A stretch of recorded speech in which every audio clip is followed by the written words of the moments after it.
All right, guys, we're back. We're gonna go over all the odds and ends that I needed to complete. Last time we had this running, but now it's a functional car. A bunch of stuff's happened between then, some significant, some insignificant, but needed to happen.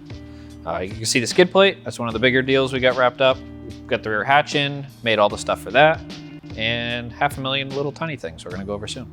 So one of the biggest things we've done since the last video is finish up all the brake system. So I had the lines done, they were in the car, the master's been in for a little while, but I finally rebuilt the calipers. I took them all apart, cleaned out the seal area. One of these hung up originally during the winter beater, so I wanted to make sure they were in good shape.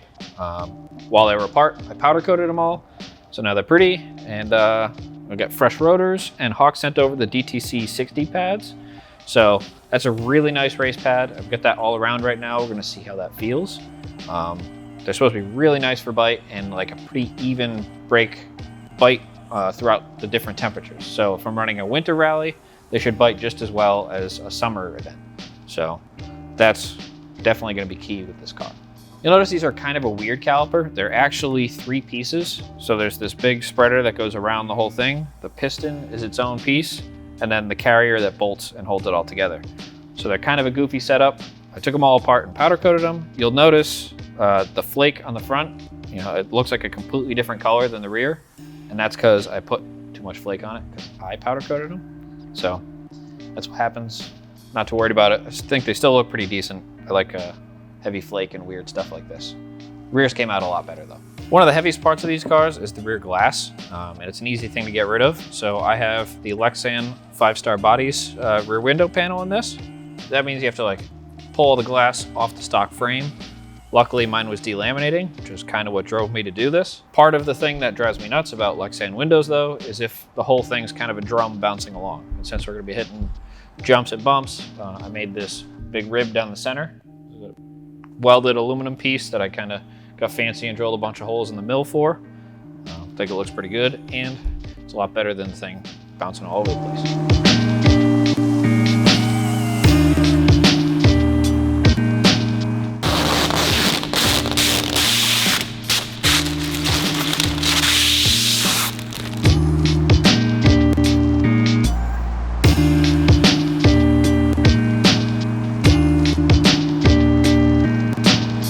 Oh boy.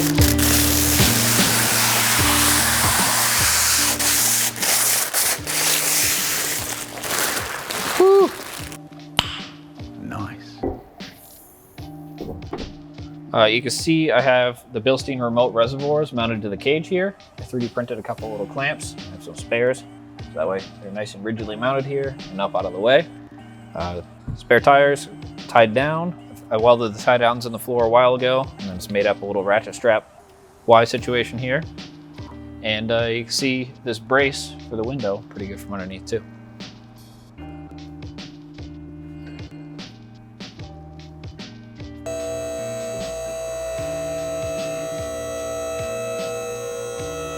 All right, I've got the skid plate mounted up. This is an early Redline prototype. They actually sell this skid plate for the 944 with a couple little tweaks. I have it mounted a little bit further forward to protect the front bumper and because I have a different motor. It will fit with this swap on most people's cars. I put an intercooler and some other stuff in the way that made that a little difficult. So in order to get this to fit on here, I had to make a brace under the radiator, and I tied in some tow hook points out the front bumper here.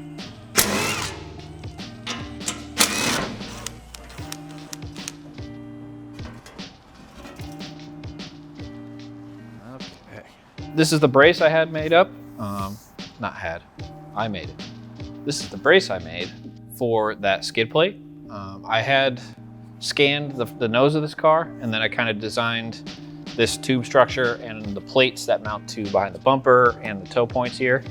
I designed all that in SolidWorks, had them plasma cut out by a buddy of mine, and then I just welded the whole thing together and bent up this tube. So this is very rugged. I'm not gonna bend or break the radiator. If I were to hit something, I shouldn't. But yeah, nice solid points, nice toe points, and gives that nice skid plate somewhere to mount to. So we had this car on the dyno. I made a couple pulls, tuned it over the course of a day or two.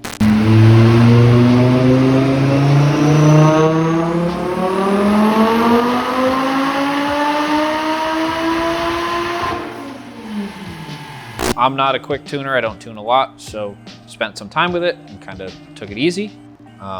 With everything turned up, it does about 525 at the rear tire, and with it on wastegate, it does 320. So my spread is pretty wide as far as what I can control with my little boost knob, and that's great for a bunch of traction issues at various places and for my skill level with the car. So I've been shaking it down a little bit, kind of playing with the different power, the suspension. We've done a lot to this car, and there's a lot to shake the bugs out of. On the street's been pretty solid. I did a rallycross this past weekend, which is overall a success.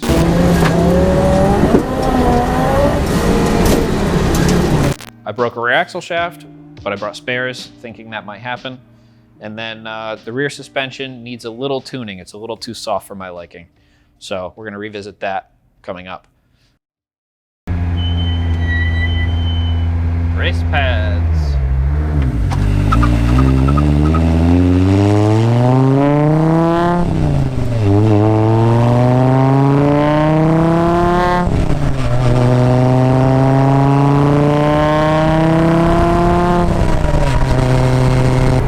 So I've been shaking the car down for probably 2-3 weeks now. I've put up 300 miles on it, just kind of driving into my house and back, just light shakedown stuff. Anytime you tune something on the dyno, there's gonna be little transition, like throttle zones in the map that you're gonna have to touch up on the street. It's just not the same simulation.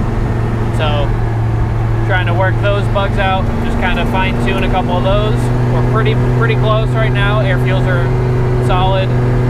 There's one spot where if I get into it and if I lug the car at low RPM, it doesn't really like it, but for the moment, I'm going to drive around that. Suspension is a little soft in the rear, otherwise pretty damn good. Everything feels great. There's no clunks. All those bushings in the back worked out awesome. Shifter feels good. Now brakes feel great. So overall, extremely happy.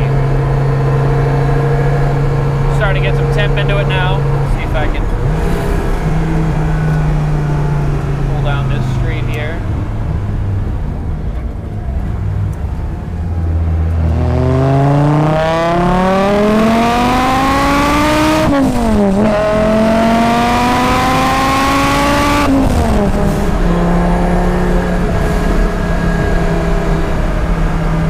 So remember, the whole reason I wanted to put a 5-cylinder in this is because, you know, the Group B Quattro cars made such awesome noises all the time.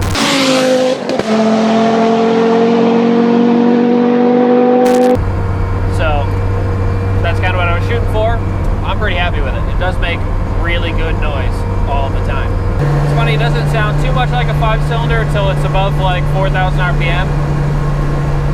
But I think that's partly due to the manifold I made. It seems to spool decently quick. No real issues there. The next few things are really just me getting comfortable with the car and starting to learn its limits.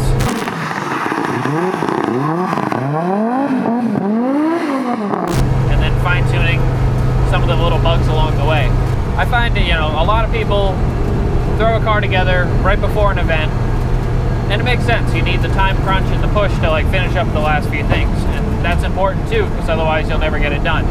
But I'm not the type of person that wants to just dive into a full-on stage rally with a fresh car like this. You know, I think there's too many opportunities for something dumb to break or me to find whatever's loose.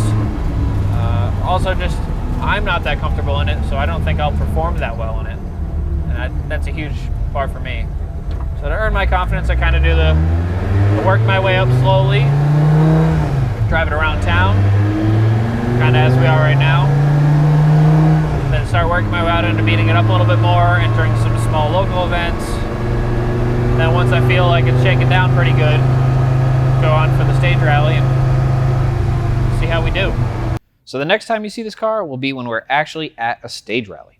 I'm not exactly sure which one yet. I want to make sure I work out all these bugs first, but it'll definitely be this summer, and I'm really excited about it.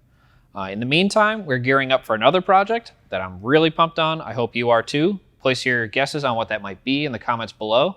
Make sure you like, subscribe, and follow along. You can follow me on Instagram at MikeTheDay, and we'll see you next time.